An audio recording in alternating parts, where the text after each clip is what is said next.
Hey guys, it is Heather with BP for You. Today I'm going to show you how to add a snow overlay to your photos.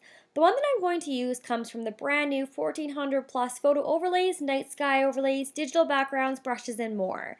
I'll link that for you so that you can go in and grab that. So the first thing that we're going to do is open our photo.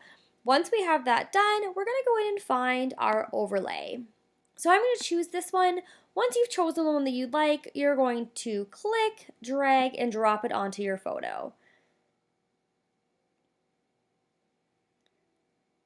So here you're going to see that it's not quite the size that we need. We need it a little bit bigger. So I'm going to click and drag to the left to move it over. Then what I'm going to do is I'm going to click and drag this over so that it covers our whole image.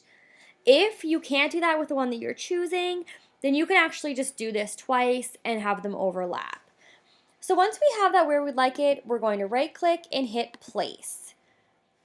Once we've hit place and that's done, we're going to notice that we still have a black background. So in order to get rid of that, we're going to click the normal and then change it to screen. You'll see now that we have the transparent background that we're looking for, but we still have it all over the little boy and his dog. So we're going to click our layer and then click down and say add layer mask. You're going to see this white box pop up. When we're working with taking on or putting off an overlay, that's where we're going to need to make sure it's selected. So once you have that selected, we're going to come over and click onto our brush. We're going to make sure that our opacity is at 100% to start. Then once we're down, we are going to click down into our colors and make sure that our brush is black. So when we're working with layers, when putting a layer on, you're going to use a white brush. Taking it off, you're going to use a black brush. So we're going to keep ours at black right now. And we're going to come up and we're just going to take it off for the most important parts. So I do faces and like hands for engagement or weddings. Whatever your focal point is, you're going to want to completely take that off.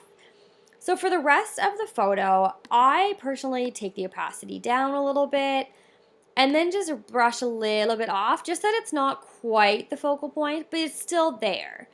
You can see with the dog, we're just going to make it a little less bright.